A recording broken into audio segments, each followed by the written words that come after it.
Баарына чексиз. Эмнелерге? Баарына. Мессенджерлерге, социалдык тармактарга, чалууларга, фильмдерге, сериалдарга, телеканалдарга. 4 жумага 550 сом. Шашылгыла, барыбыз кошулабыз. Переходи на О. Баарына чексиз.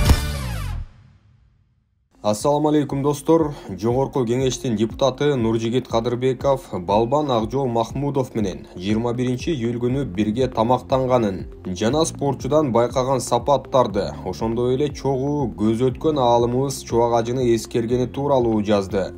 Аны окуп берели. Акжол Баатыр менен чайлашып баарлашып отурдук. Ар бир мүнөтүн эсептеп сарамжалдуу колдонот. Пайдалуу азыктарды иргеп, аз-аздан даам таткан кыл тамак экен. Өзүн, убактысын, напсин, эркин ошентип башкара алгандыгы үчүн ири ийгиликтерди багынтып жатпайбы? Сөздөн сөз уланып отуруп, раматылык чубагажы экени эстедик. Пандемия учурунда көлдө машыгуубуз борунда элек. Эртең мененки тамакка отуруп, алдыбызга даам тартылгыча телефонду карай салууга бир аз убакыт болот. Телефонумду ачсам эле чубагажы каза болду деген жаңылык көзүмө урунду. Көңүл чөгүп, тамакка болгон табит буулуп отуруп калдым. Ал күнү балдар баарыбыз тамактанада машыгада албады деп эскерди кыргыз журтчулук эле эмес, аалам аалымды жоготкон кайгылуу күндө.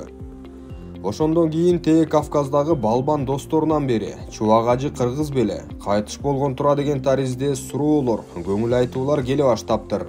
Көрсө устатыбыздын кадыры, даражасы эбак эле эл аралык айдыңда жайылып, улутуна, тегине карабай канчалаган элдердин жүрөгүнөн орун таап калган экен. Ал күнү мен да башкача капалангам. Тамактанууга табит тартпай, көмөкөйүм буулуп, көзүмө жаш келе берген. Жакшы адам менен коштошуу кандай гана оор. Кайран устатыбыз аман болгондо, Акжол, Жоламан сыяктуу балбандарыбызга далай жолу ак батасын багыштап, үлкөн мелдештерге атказмак. Асыл насааттарын айтып, дем берип шыктандырып турмак. Азыр деле устатыбыз ойду, жолду түздөп жашообузга тирек. Унаамда баратып радио койсом, чубагажыкем илим үйрөтүп, кеп кеңеш берип жаткан болот. Дале тирүүдөй, арабызда аман эсен жаркылдап жүргөндөй. Ошого чексиз канимет, жаны жаннатта болсун ылайым. Ак жолдун ак жолу ачыла берсин. Кыргыздын туусун дүйнө аттын кашкасындай тааныганча кайра-кайра желбиретчү эр азаматтарыбыздын бирин Алла Таалам аман сактап, көздөн, сөздөн коргосун. 21-июль 2023 деп жазып калтырды. Мына ушул Нуржигит Кадырбековдун сөздөрүнөн улам Акжол балбаныбыз тууралуу дагы да жаңы маалыматтарды биле алгандайбыз. Алдыда турган чоң мелдештерине ийгилик каалап өтөлү. Кыргыздын балбандары учурда Олимпиадага жолдомо берчү дүйнө чемпионатына даярдыгын катуу көрүүдө.